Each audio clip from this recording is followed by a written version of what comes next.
Looking for cheap housing in Canada but afraid of what it really costs? Tonight, Mr. Maple maps 25 affordable cities in small towns where listing prices look unreal and the trade-offs feel very real.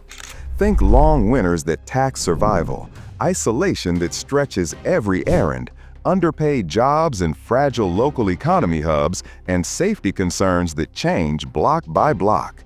Yet, migration keeps flowing because the cost of living beats big metros. We will weigh prices against demographics, services, and those strange small-town quirks that never show up on a brochure. Temptation is real, so are the sacrifices. Let's start.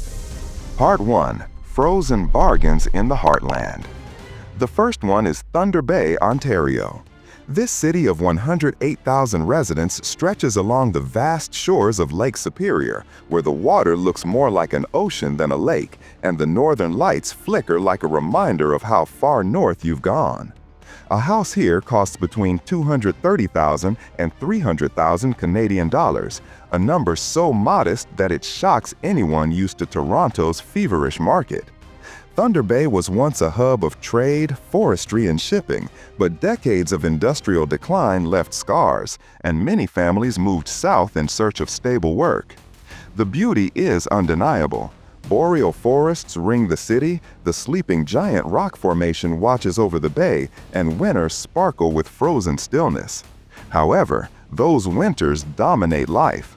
Temperatures sink, snow buries streets for months, and isolation gnaws at those who stay. Flights are expensive, highways are long, and the nearest metropolis feels worlds away. In Thunder Bay, cheap beauty always comes with a frostbite price. By the way, if you don't subscribe, you'll keep chasing cheap homes without knowing the real traps they hide. Subscribe and uncover the true cost of affordable living in Canada. The second one is St. John, New Brunswick. At first glance, this coastal city seems like a hidden treasure. For about $250,000 Canadian dollars, you can own a home perched above the foggy Atlantic, surrounded by historic shipyards and cobblestone streets. With a population of roughly 70,000, St. John feels like a tight-knit community where neighbors still wave and the maritime culture shapes daily life. The smell of salt water fills the air, and the tides roll in with a rhythm older than Canada itself. But beneath the romance lies the reality. Wages are lower than the national average, job opportunities are scarce, and the economy leans heavily on sectors like shipping and manufacturing that have seen better decades. The weather, too, wears people down. Damp, rainy, and unpredictable, storms crash in from the ocean with little warning, eroding not only the shoreline but also the optimism of residents.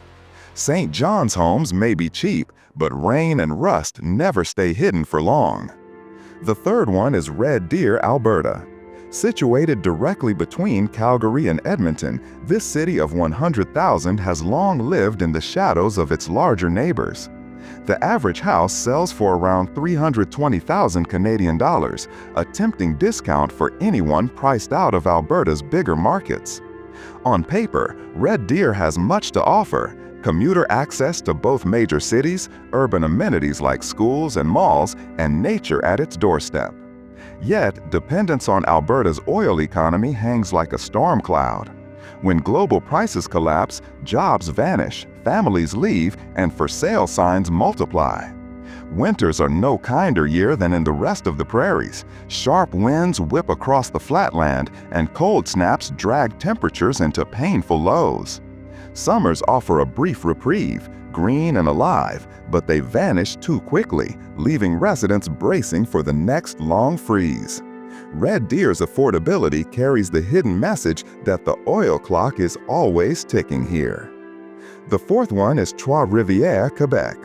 Lying on the banks of the St. Lawrence River, this city of 135,000 wears its French heritage proudly. Old churches rise above narrow streets, and festivals keep the spirit of New France alive. Homes here average around $300,000 Canadian dollars, an attractive price compared to Montreal or Quebec City.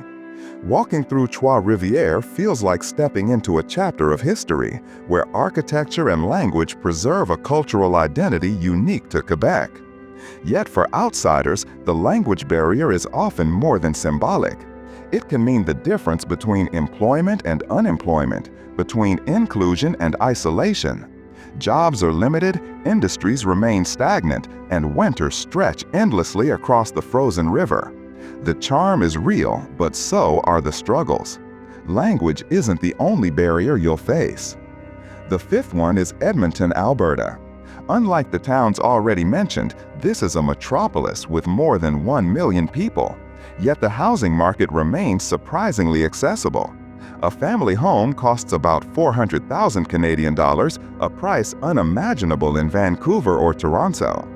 Edmonton pulses with government offices, universities, oil money, and a lively art scene.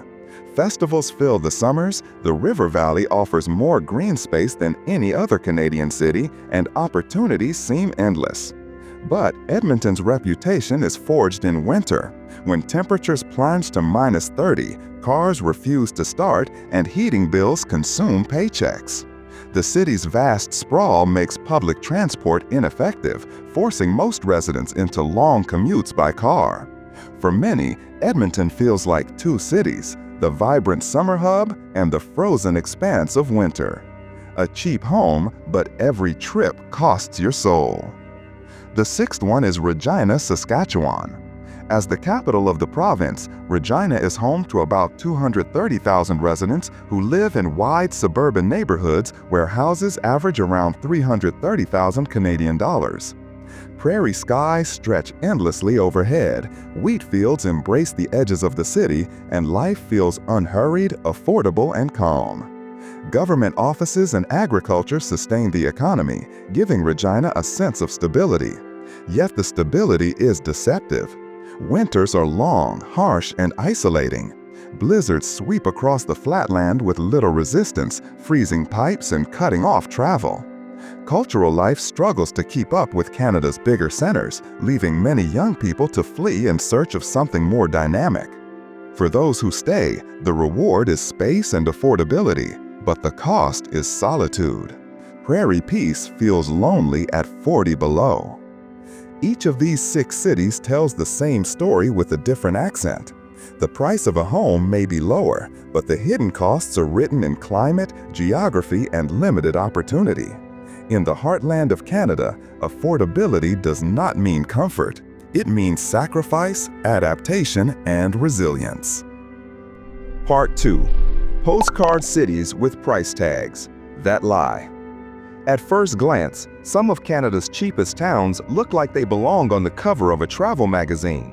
Bright facades line the streets, waves crash against harbors, and old European architecture tricks you into believing life here must be perfect. Yet the truth lingers beneath the surface. Affordability comes with heavy costs. The houses may be colorful, the postcards charming, but the bargain hides winters, wages, and realities no glossy picture ever shows. The 7th one is St. John's, Newfoundland and Labrador. Perched on the edge of the Atlantic, this city of 110,000 seems carved out of a painting. Homes sell for around 320,000 Canadian dollars, and from the harbor, the view looks like a toy town, splashed with red, yellow, and blue. Tourists marvel at the jelly bean houses stacked against steep hills, and music floats out of pubs where the air smells of salt and beer. But isolation defines St. John's more than charm ever could. Flights in and out cost more than mortgages in some places. Storms hammer the coastline with hurricane-force winds, and entire neighborhoods feel cut off when ferry schedules collapse. The economy depends on oil rigs and fishing fleets, leaving workers at the mercy of global markets and unpredictable seas.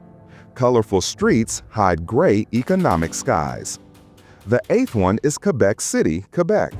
With over 500,000 residents, it is the capital of the province and one of the oldest cities in North America. For about 370,000 Canadian dollars, you can own a house in a city where cobblestone streets lead to centuries-old fortresses and Gothic spires. The city feels like Europe without leaving Canada, with French language, cuisine, and culture stitched into daily life. Tourists flood the old quarter, filling hotels and restaurants with life, but for residents, the shine fades quickly. Winters drag on for 5 months, temperatures plummet far below freezing, and heating bills shred budgets. The job market demands fluent French, leaving many outsiders locked out of opportunity. Quebec City seduces with history, but survival here requires more than charm. Europe's charm, but frostbite isn't included on brochures. The 9th one is Sherbrooke, Quebec. In the Estrie region, about 170,000 residents live between forests, lakes, and mountains that blaze in autumn with orange and red. Housing here averages around 340,000 Canadian dollars, a tempting price compared to Montreal.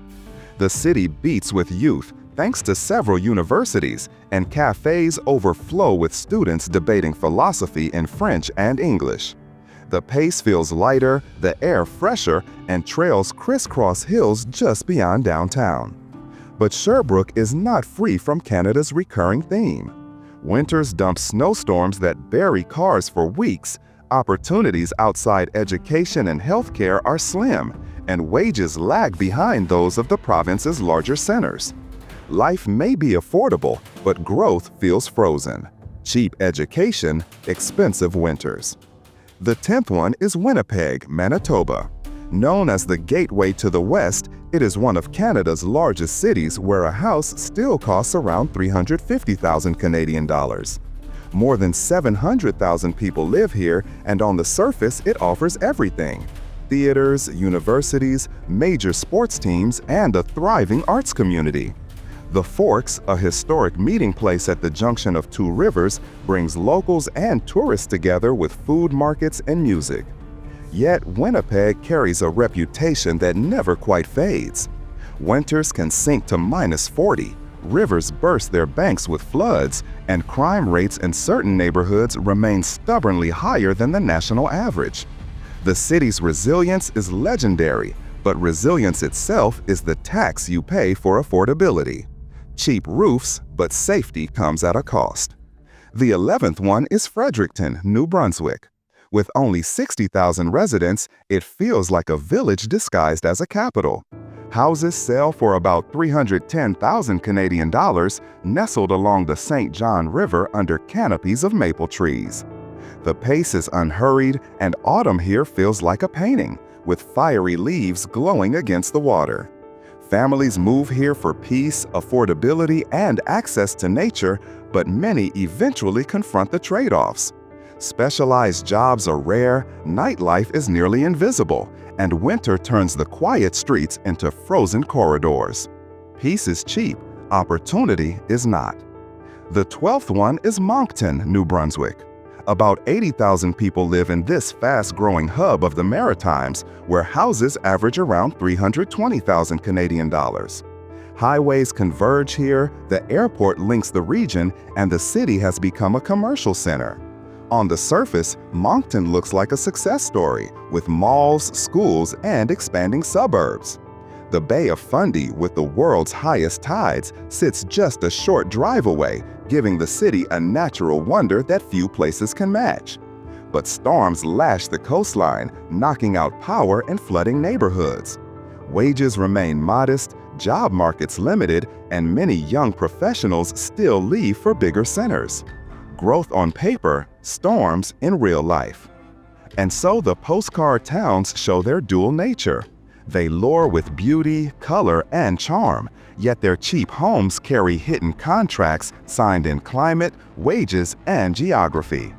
What many did not see coming is that the next set of towns will prove affordability can feel less like a gift and more like a warning, where industrial scars and shrinking populations turn bargains into burdens. Part 3. Coastal Dreams, Prairie Illusions. Maps make coastlines look like invitations. Blue water curls into bays, lighthouses dot the horizon, and the promise of salt air feels like freedom you can afford. Yet in Canada, the sea is never only scenery. It is distance measured in ferry timetables, storms tallied in repair bills, and wages that bend under the weight of weather. Meanwhile, far from the coast, rock and ore promise steady pay, until commodity prices remind everyone who is really in charge. Even so, these places keep calling. They offer keys you can actually buy, a backyard you can actually breathe in, and a way of living that looks simple from a distance. But the closer you get, the more the trade-offs sharpen. Cheap always has a catch. Winter taxes your soul, and the silence you seek is never really silent. The 13th one is Halifax, Nova Scotia. More than 400,000 people lean against the Atlantic here, where the harbor lifts and drops with the tide, and history walks the same cobblestones as students, sailors, and nurses. A typical detached home sits near 450,000 Canadian dollars, still under the giants of Toronto and Vancouver, and the city's character feels maritime to its bones. Universities feed the cafes. A working port hums beside a boardwalk of buskers in briny air, and every summer festival tries to outrun the fog. However, the receipts tell a colder story. Humidity settles into basements and bones, insurance creeps up after each post-tropical storm, and groceries cost more when supply lines depend on ferries and highways that close without notice. Rents rise, wages lag, and what looks like coastal ease often hides 2 jobs and a dehumidifier running at midnight. Salt air is cheap, daily life isn't. Subscribe to Mr. Maple, and the next time you see a bargain house in Canada, you'll know the winters, the crime, and the silence that come with it. Don't buy into the illusion without knowing the truth. The 14th one is Charlottetown, Prince Edward Island. At 40,000 residents, it looks almost too quaint to be a capital, with red soil fields fading into the Gulf of St. Lawrence and gingerbread houses wrapped tight against the wind. Houses commonly list between 300 and 320,000 Canadian dollars, and newcomers swear they can finally breathe here. The streets are short, the distance is smaller, and the face is familiar within a week. Yet the island exacts a toll. Freight costs turn fridges and drywall into luxuries. Winter gales shove snow sideways down narrow lanes, and the job market leans on seasonal work that vanishes with tourists and potatoes. Families thrive on community, then strain under limited paths for a career. And the ferry schedule feels like a reminder that the bridge is never the whole story. Cheap homes, costly groceries. The 15th one is Sudbury, Ontario. A mining city cut into the Canadian Shield, it shines with 100 lakes and 1,000,000 stories about nickel, smelters, and paychecks that built bungalows on rock. Around 160,000 people live here, where the average house hovers near 350,000 Canadian dollars, and the sky on clear days reflects silver and pine. The economy still pivots on extraction and engineering, and the community knows exactly how to fix a truck in winter with mitts on. But the ground remembers.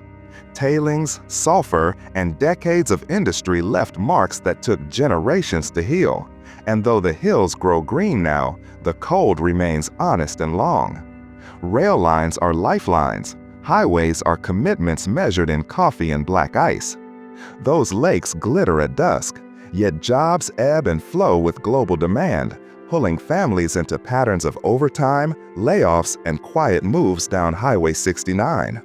A lake view with a sulfur aftertaste. The 16th one is Bathurst, New Brunswick. On the Chaleur Bay, a smaller town watches the water for weather and the classifieds for reason to stay. Detached homes can dip near 190,000 Canadian dollars, a figure that makes big city renters lean closer to the screen. The air smells of salt and spruce, the horizon opens like a door, and neighbors still notice when your porch light changes. But an economy that idles is an economy that whispers goodbye to its youth.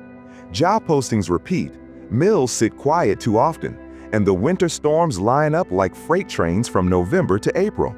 Plows work through the night, roofs creak, and the airport schedule feels like a suggestion.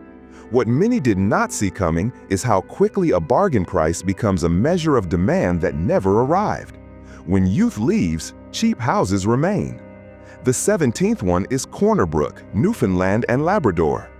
Mountains shoulder the town, fjords cut into the coast, and a paper mill still breathes in and out like a metronome, keeping time for 10,000 households across the region. A typical home lists close to 210,000 Canadian dollars, and the views look like they were drawn by hand. Trails curl through balsam fir, moose wander before dawn, and in summer, the light lingers long enough for a second walk after dinner. Yet the island distance grows inside the walls when the weather turns.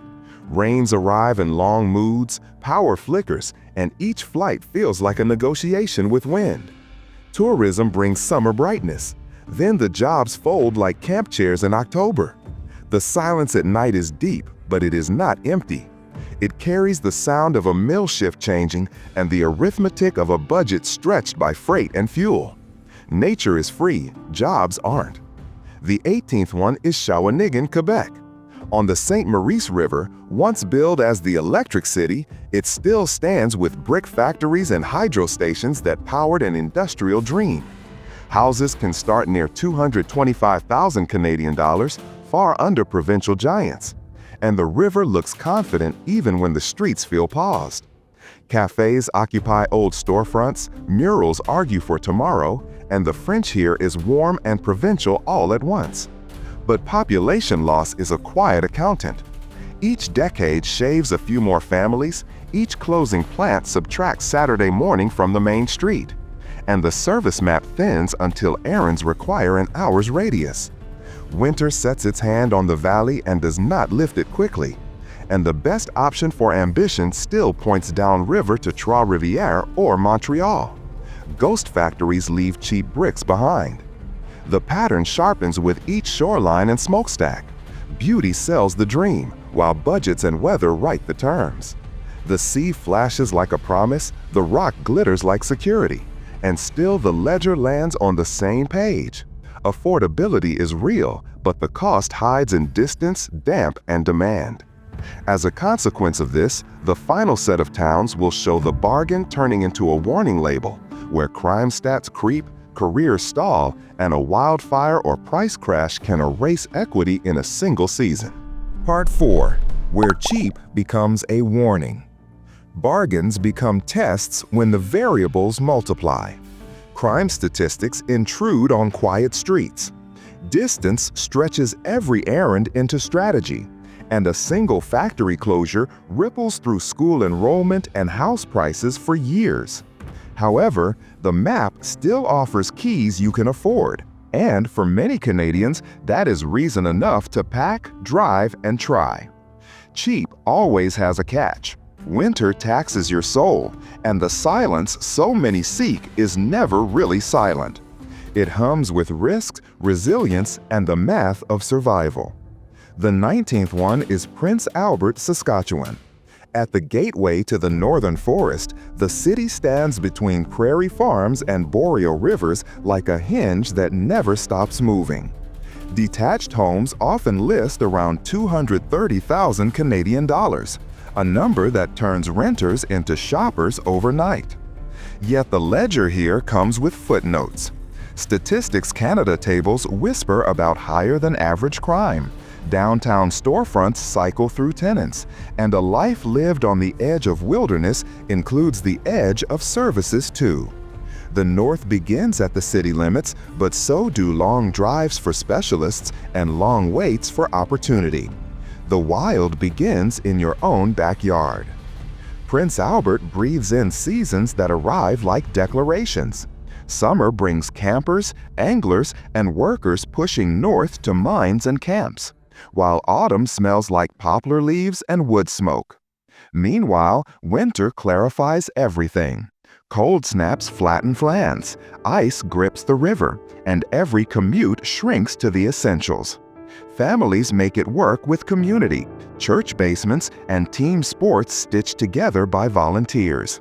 However, an economy that is so diverse on paper, health, government, retail, forestry, still lives in cycles. When Pope falters or projects stall up north, the downtown mood changes, and for sale signs linger longer than they should. Hope is affordable, certainty is not. The 20th one is Sydney, Nova Scotia. On Cape Breton Island, the harbor curves like a cupped hand, and music spills from doors that have outlived industries. A typical home near 240,000 Canadian dollars feels like a miracle until you look at the age of the roofs and the age of the residents.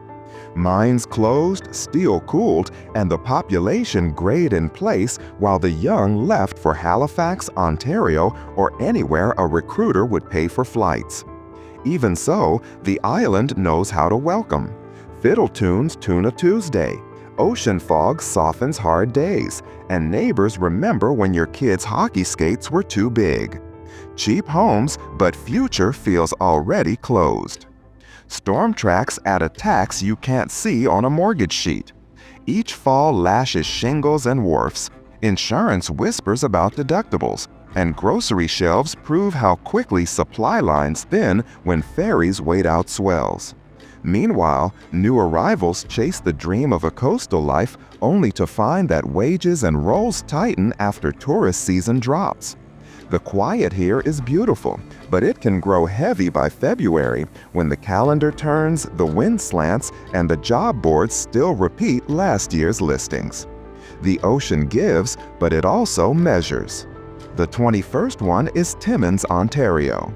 Carved into forest and rock, Timmins wears mining on its sleeve and diesel in its memory. Prices around 250,000 Canadian dollars tempt anyone willing to trade commute for cold, traffic for timber, and noise for that blunt northern clarity you feel at -30. But the bargain writes in capital letters: distance. Flights cost commitment, highways demand caution, and errands require a Saturday plan that begins with the weather report. Affordability costs every mile of isolation. Timmins runs on rotations. Shifts swap at gates, snowplows trade routes at dawn, and families time life to pay periods and school breaks. When global metal prices rise, optimism does too. New trucks appear in driveways, renovations finally start, and restaurants fill with crews in high-vis jackets. However, the cycle turns as surely as the seasons. Projects pause, workers go south, and listings multiply. The forest stays, the jobs do not always. What endures is a culture of fixing things, of checking on neighbors when the temperature line dives, and of celebrating small wins with big meals. In Timmins, resilience is not a slogan, it is a routine. The 22nd one is Campbellton, New Brunswick. The Restigouche River widens into a view that belongs on a postage stamp, with the hills of Quebec rising blue in the distance. A home for 185,000 Canadian dollars feels like a secret until you ask why it is still available. Population decline moves quietly, shuttering a cafe here, thinning a classroom there, and the bilingual promise of the border town life cannot always overcome the arithmetic of jobs that left with the last mill truck. When people leave, houses wait empty. Even so, Campbellton holds on with festivals, salmon runs, and that maritime instinct to look you in the eye and ask about your mother. Winters are bright and honest, but they are not short, and anyone who moves here learns the choreography of plows and the patience of bridge closures. Healthcare trips stretch into day-long excursions. Specialist appointments become events. Meanwhile, the affordability that draws newcomers carries a responsibility. Volunteer, organize, show up, because in towns this size, the line between resident and builder is very thin. Cheap can become priceless when shared, but it will not carry itself. The 23rd one is Moose Jaw, Saskatchewan. The name is a conversation starter, and the tunnels beneath downtown are an entire tourism economy stitched from prohibition lore and whispers of capers that never quite happened the way postcards claim. Houses near 240,000 Canadian dollars look sensible and sturdy against big prairie skies, and the thermal spa fills winter with steam and soft talk. Yet the ledger keeps interrupting the romance. Municipal taxes run higher than many expect. Job postings repeat across months, and weather whipsaws between heat that buckles shingles and cold that argues with car batteries. Quirky history doesn't heat your home. Moose Jaw survives on reinvention. Grain, rail, Air Force training, ag services, and heritage tourism combine into a portfolio that works as long as every column holds. However, a weak year for crops or a regional slowdown ripples through retail and renovations alike. The charm is real, murals celebrated boldly, but you still measure a life here in commutes to Regina for specialists and in decisions about whether the kids will have more choices if you go. In many ways, Moose Jaw is a referendum on Prairie endurance, and most days endurance wins by a nose. The 24th one is Val d'Or, Quebec. Gold in the name is not a metaphor. The city streets were plotted to serve mines, and the present still answers to the shift horn. Detached homes can hover near 230,000 Canadian dollars, with yards deep enough for wood piles and sled tracks that last until the sun leans higher in April. The Francophone culture is rich, practical, and proud, and the Northern Forest presses close like an older relative who knows the family story better than you do. Gold underground, cold above it. But extraction is a weather system of its own. Boom years fill hotels, schools hum, and restaurants develop a muscle for late tables and early breakfasts. Meanwhile, downturns turn that muscle to memory. Rotation flights shrink, contractors pause, and you can hear the equation in the quiet. Winter here bites even by Quebec standards, and newcomers discover quickly that language is community. French unlocks work and friendship. Without it, you are always across a glass pane from the life you came to build. The reward, if you settle, is a northern solidarity that treats distance as sport and weather as a challenge already accepted. The 25th one is Fort McMurray, Alberta. The name is shorthand across Canada for paychecks with commas and houses that once priced like lottery tickets during the oil sands boom. After fires, floods, and a brutal commodity cycle, the prices fell. A detached home around 280,000 Canadian dollars is not a fantasy anymore, it's a question. What does it cost to stake your future on a town taught by disaster to pack a go bag? Cheap now, but survival isn't guaranteed. Fort McMurray keeps two calendars. The official one lists school terms, holidays, and the day the river breaks. The unofficial one counts barrels, project announcements, and evacuation anniversaries that live inside people's bones. Even so, the community that remains is stubborn in the best sense. Hockey rinks fill with kids from every province and many countries. Cul-de-sacs empty at dawn towards sites that run like cities, and the nonprofit network hums with lessons learned the hard way. However, risk is structural here. Industry concentrates, supply chains stretch, and insurance math has its own weather. For some, the calculus still works. For others, the road south is only a layoff away. What began as a list of steals ends as a map of trade-offs. Affordability is the headline, but the fine print runs long. Crime patterns, commodity cycles, ferry schedules, language walls, and winters that measure your patience as much as your thermostat. As a consequence of this, the cheapest places in Canada are rarely the easiest places to live. They demand grit, planning, and a tolerance for silence that isn't silence at all, just distance, wind, and the low hum of survival. Yet there is a reason people choose them: space to breathe, time to know your neighbors, skies that open wide, and northern lights that remind you the world is larger than a bidding war for a studio apartment. The catch never disappears, but neither does the promise. What many did not see coming is that the promise itself, room, roots, reality, might be exactly what some Canadians are still willing to drive toward. Snow in the forecast, engine block heater plugged in, and hope strapped in beside them. In the end, the map of cheap Canadian towns is not a treasure map, but a ledger. One column lists prices that seem impossible. The other lists everything those prices do not say. However, the arithmetic is more human than financial. It counts furnace cycles at dawn, road salt on boots, nights without sirens, and the names of neighbors who own jumper cables. A bargain here is never just a number. It is a deal struck with weather, wages, distance, and time. Meanwhile, the pictures are still beautiful. Lighthouses beam through fog. Boreal forests glow under auroras. River valleys shine after fresh snow. Even so, beauty has its own maintenance fee. Salt air corrodes, humidity swells door frames, ice buckles asphalt, and wind tests shingles as if it were hired by an insurance company.